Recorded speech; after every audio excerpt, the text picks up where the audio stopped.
Buenas, mi nombre es Aisa Fornovi y vamos a hablar de las complicaciones crónicas de la diabetes mellitus y riesgo cardiovascular.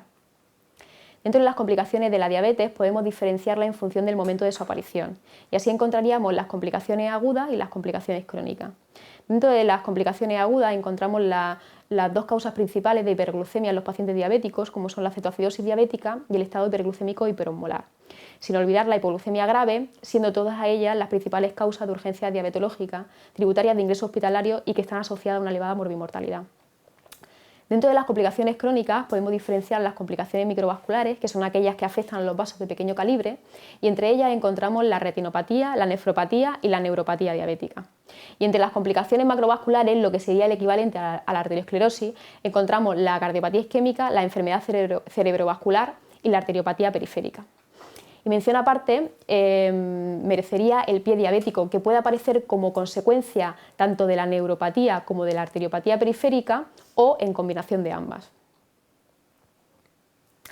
En lo que respecta a la enfermedad arterial coronaria, debemos conocer que la diabetes es el principal factor de riesgo en su aparición, aunque hay algunos otros factores de riesgo cardiovascular como la hipertensión, la dislipemia y la obesidad que duplican o cuadriplican la posibilidad de la aparición de la enfermedad arterial coronaria. La patología más conocida es la cardiopatía isquémica y hemos de conocer que en los diabéticos tipo 1 el factor pronóstico más importante, ya que ellos no suelen presentar los factores de riesgo cardiovascular tradicionales, es el tiempo de evolución de la diabetes. En la mayoría de los casos estos pacientes presentan una clínica silente de este tipo de patología y por tanto la prueba de esfuerzo se hace la mejor prueba con una mayor sensibilidad y debe ser la de elección. Los pacientes diabéticos que han presentado un infarto agudo de miocardio suelen tener un peor pronóstico que aquellos pacientes que no presentaban diabetes, y es que suelen asociar complicaciones a largo y corto plazo. En cuanto a la enfermedad cerebrovascular, hemos de saber que el ictus y los accidentes químicos de transición son mucho más frecuentes en los pacientes diabéticos. La etiología más frecuente suele ser el ictus isquémico por arteriosclerosis, aunque no debemos olvidar que también se puede producir isquemia por hialinosis o ictus hemorrágico. En cuanto a la enfermedad arterial periférica, hemos de conocer que la prevalencia es de en torno a un 20% en aquellos pacientes mayores de 65 años, aunque la clínica suele ser asintomática, por tanto esa prevalencia pudiese estar infraestimada. La clínica más llamativa es la claudicación intermitente. La localización de su afectación suelen ser las arterias tibiales y peroneales, sobre todo las localizadas entre la rodilla y el tobillo. Y los factores de riesgo son aquellos todos relacionados con la arteriosclerosis, aunque juegan un papel fundamental la diabetes y el tabaquismo. Y la prueba de elección para su diagnóstico es el índice tobillo-brazo. Los diabéticos versus los no diabéticos presentan un doble o cuádruple riesgo cardiovascular.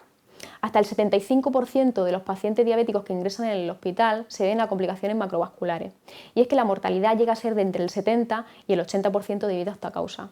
Por tanto, deberíamos conocer que la diabetes equivale a riesgo cardiovascular.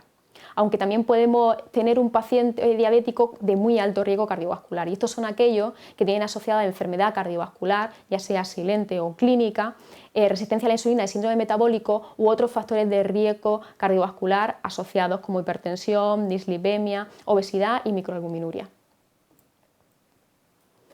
Las características propias y más frecuentes de la diabetes son la hiperglucemia, la glicosilación de proteínas, el aumento del estrés oxidativo, la resistencia a la insulina y el síndrome metabólico. Se producen también alteraciones de la coagulación y disfunción endotelial, inflamación crónica y microalbuminuria.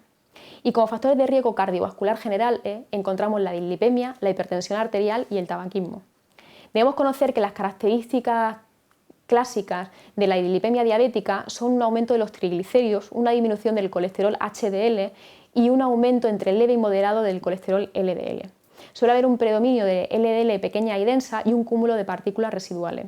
Por tanto, cuando establecemos el objetivo para el tratamiento de esta dislipemia diabética, debemos fijarnos siempre en el nivel de LDL, que en prevención primaria deberá ser por debajo de 100 miligramos de decilitro y en la prevención secundaria, es decir, en pacientes diabéticos con enfermedad cardiovascular conocida, deberemos establecer un umbral con LDL menor de 70 miligramos de decilitro. Y en cuanto a la tensión arterial, el objetivo deberá ser, aunque siempre tendremos que individualizar, en principio por debajo de 140 de sistólica y 80 de diastólica. El tratamiento a utilizar pueden ser IECA, ARA2, calcio antagonistas, beta-bloqueantes, tiazidas, aunque debemos conocer que son los IECA y los ARA2 los que ralentizan la progresión de la nefropatía diabética y la microalbuminuria.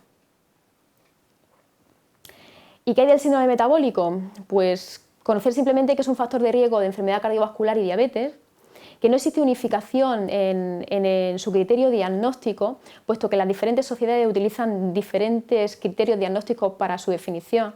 Así diferenciamos la ATP3, la IDF y por tanto hay una disparidad de prevalencia en función del criterio utilizado.